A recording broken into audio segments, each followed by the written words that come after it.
De Mitla, su nombre actual, y estaremos platicando un poquito de la cultura zapoteca, de las culturas más importantes que florecieron en Mesoamérica, nuestro México prehispánico. Sin duda los zapotecos juegan un papel muy importante. Ellos se establecieron en lo que hoy es la región de Oaxaca. Sus ciudades principales, sus asentamientos principales, los vamos a encontrar en el centro y en el sur del estado. Quizá aunque fundaron muchas ciudades, quizá de las más conocidas y hoy en día más visitadas, podemos mencionar dos: el caso de Monte Albán y el caso de Mitla. Quien ya visitó Monte Albán, visitó una ciudad que es considerada una de las más antiguas de Mesoamérica.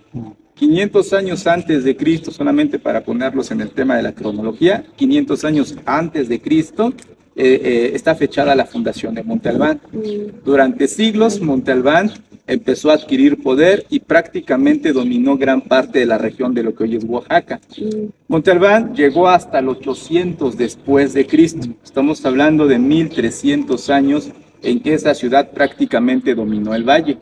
Con la decadencia y el abandono de Monte Albán, otros asentamientos que ya existían empezarían a tomar importancia, empezarían a florecer. El caso de Yagul, el caso de Sachila, el caso de Lambitieco y por supuesto Mitla.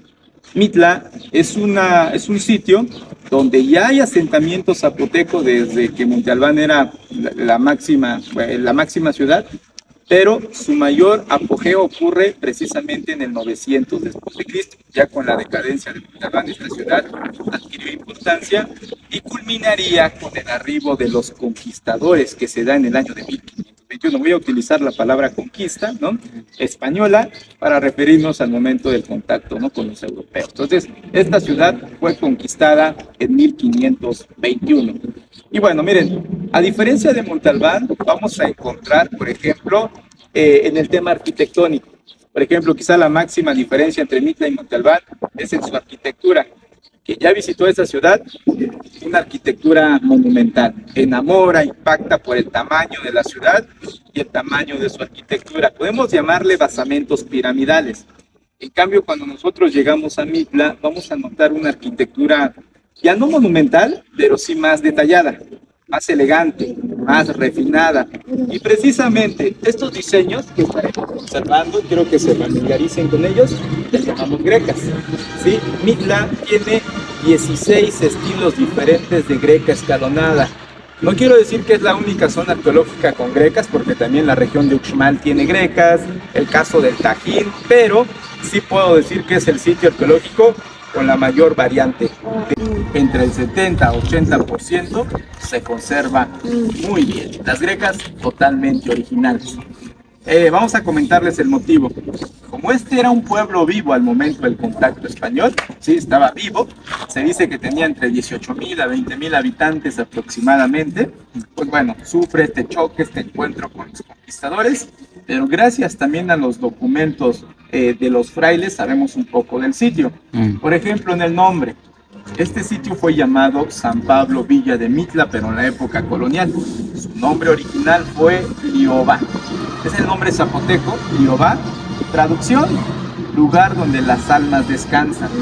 No solamente fue un centro político, sino que fue un centro religioso enfocado al tema del inframundo. Todo lo que tendría que ver con la muerte, con los ancestros, los dioses de la muerte, sería Liobá. Pero también nos cuentan los frailes que un poco antes del arribo de los europeos, estas regiones habían sido sometidas, conquistadas por los mexicas. El imperio más poderoso de esa época tenía sometido a estos pueblos bajo un duro tributo que estos pueblos pagaban y controlaban las rutas de comercio. Hablantes del náhuatl dieron nuevos nombres a estos sitios. A este como a otros le llamaron en náhuatl. Este, por ejemplo, fue llamado Mictlán. El nombre Mic, muerte, Tlán, lugar de muertos o lugar de la muerte, haciendo referencia al inframundo. Pero ya con la conquista europea, no solamente la conquista española se enfocó en una conquista militar. Obviamente con respeto voy a mostrar esta parte, una conquista religiosa o una conquista espiritual. Como ustedes pueden notar, la presencia de un templo católico literal sobre el templo zapoteco, sobre el templo prehispánico, además de ser edificada con rocas de palacios que fueron destruidos, que fueron desmantelados. Está dedicado a San Pablo Apóstol. Quizá por el perfil no logramos observar muy claro en el vitral la imagen de este santo. Este santo pues, fue elegido como el santo patrono del pueblo, de ahí el nombre colonial. O sea, se le llama hoy en día San Pablo Villa de Mitla en honor a San Pablo. Y el nombre de Mitla, el resultado de la castellanización del nombre Mictlán. De llamarse Mictlán, terminan llamándolo Mitla. Y aquí va el dato del por qué el sitio se conserva muy bien. Quiero que se imaginen que en la época prehispánica estos palacios y templos tenían estas funciones, ¿no? Áreas religiosas, áreas administrativas y residencias o aposentos de la élite zapoteca. Pero cuando la conquista religiosa llegó, los frailes adaptaron los palacios para funcionar como las casas parroquiales. De hecho, si voltean de este lado tenemos una puerta de madera. La iglesia, se puede notar, se agregaron techos en estas partes que no estaban techadas. Ojo, todas estas modificaciones en parte jugaron un papel muy importante en la conservación del sitio. Por ejemplo, las grecas que estuvieron debajo de los techos y debajo de los aplanados, pues se protegieron. Hasta que el arqueólogo Agustín García Vega, con su proyecto llamado el Proyecto Mitla de 1920, encabezó a los arqueólogos a recuperar el sitio, a separarlo del clero. El templo, a pesar de que está sobre un templo prehispánico y en medio del sitio arqueológico, quedó en manos del clero, de la iglesia. Y toda esta parte quedó a manos del gobierno, de los arqueólogos. Ya los arqueólogos, depende de cómo vean esta acción, aplaudido, criticado, muy nacionalistas en esa época, desmantelaron todo lo agregado, quitaron todo lo que se había hecho durante la ocupación del clero. Ya eran 400 años de historia también, pero ellos creían que se tenía que devolver la imagen original. Así que quitaron techos, quitaron pórticos, sellaron mayoría de puertas y ventanas y retiraron los aplanados, sí, que cubrían a los diseños de grecas. No quiero decir que no se daban cuenta que había grecas, sí, porque las grecas se podían ver claramente, pero estaban tapadas con una lechada de cal. Incluso algunas grecas que han quedado expuestas a la intemperie se puede notar cómo se han manchado, cómo se han deteriorado. Entonces, el grupo que estamos visitando lo conocemos como Grupo Norte. Ahora ya sabemos por qué también se le conoce como Grupo del Establecimiento Católico, y jamás ha estado bajo tierra, jamás estuvo abandonado, sino utilizado desde toda la época, la época prehispánica, toda la época colonial hasta 1920. ¿Sale? Bueno.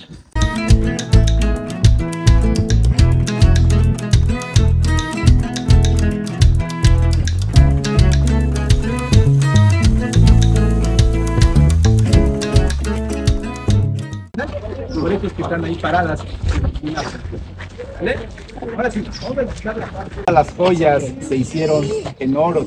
Eso es una joya arquitectónica. Noten ustedes los detalles de esta arquitectura grecas, allá solamente en la parte superior. Además, este está sobre un basamento, no sé si se dieron cuenta, está en una parte elevada. El Grupo Norte estaba raro. La piedra fue traída de las montañas que rodean la tierra. Hoy en día se han localizado 9 minas de esta piedra volcánica. O sea, lo increíble es que nos preguntamos cómo transportaban piedras que llegaban a pesar toneladas, cuando sabemos que en la época prehispánica no había animales de carga. No había caballos, no había burros. Bueno, miren, de hecho al rato vamos a realizar un sacrificio, ¿sí? Vamos a la viga. Estas piedras de un... O sea, buscas una piedra que no sea muy suave, pero tampoco que sea muy... sobre el tronco colocaban las rocas y después... Exacto, jalaban y empujaban y precisamente de esta forma. Y bueno, existían 3 palacios. No tan grande como este, pero de hermoso igual, estaban 2 más. Aquí estaba uno, aquí estaba el otro.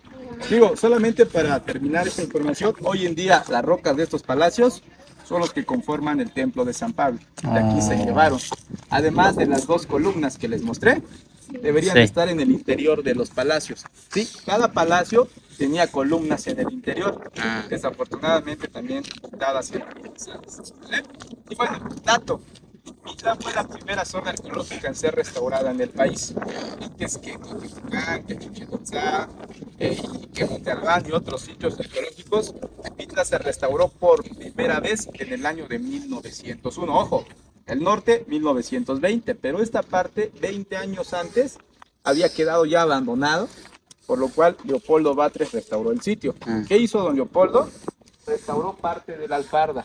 La alfarda es el nombre que le damos a este muro que delimita el escalón, así que el color es una restauración con una capa de cemento. Estas vigas de acero fueron colocadas desde 1901, literal es el acero del ferrocarril. Pero quizá don Leopoldo cometería uno de los grandes errores que no se debería de cometer en un sitio arqueológico, un sacrilegio a este sitio: dejar 2 letreros. Aquí vamos a encontrar uno y en el interior vamos a encontrar otro. Este letrero es una propaganda política al gobierno de don Porfirio Díaz, que era el presidente. Buscó engrandecer la imagen de don Porfirio, criticada la acción por no hacerlo en una placa, sino hacerlo directamente en el edificio. E irónicamente, nuevamente en el interior de este palacio, en otra piedra, en otro dintel, escribe un segundo letrero. Pero curiosamente el letrero es un aviso. Y el aviso dice, pues precisamente que no hay que escribir letreros en los muros. ¿Sí? Pero bueno, entonces, solamente animalitos, perros, aves, que eran el lugar más privado de la ciudad, la casa o la residencia del gran sacerdote. Vamos a ingresar a la residencia. Aquí les voy a pedir 2 favores. De entrada, hay que tener cuidado con la cabeza, ya que los accesos, al ser bajos, ¿sí? Bueno, pero además cuentan con una viga de acero colocada desde 1901 por Batres.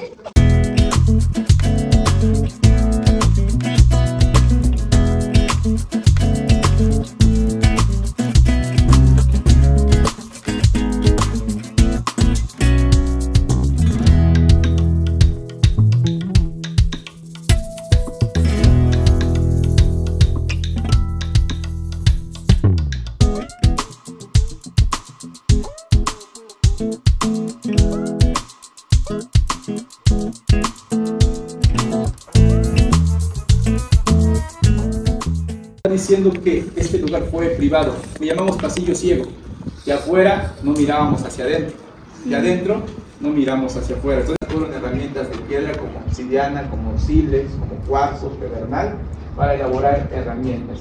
Ahora, noten ustedes las 2 técnicas utilizadas. La mayoría de grecas que hemos estado observando están enmarcadas por los tableros o estos marcos. A esta técnica, y ustedes lo pueden ver de cerca, se le conoce como punta hueso, ya que está armada pieza por pieza, como si se tratara de un rompecabezas, pieza por pieza. Pero no presenta restos de mezcla o argamasa, o sea, no están pegadas o unidas con mezcla. La clave es esta: cada pieza llega a medir entre 15 a 25 centímetros de largo y las piezas están embonadas como si se tratara de un yenga. Se mantienen únicamente a través de peso y presión. Peso y presión. Cientos de piedras, miles de piedras, cortadas con tal maestría y con tal precisión. ¿Sí? Entonces, como ustedes pueden ver, todas las grecas van a estar enmarcadas por tableros, bueno, casi todas, porque aquí tenemos la otra técnica.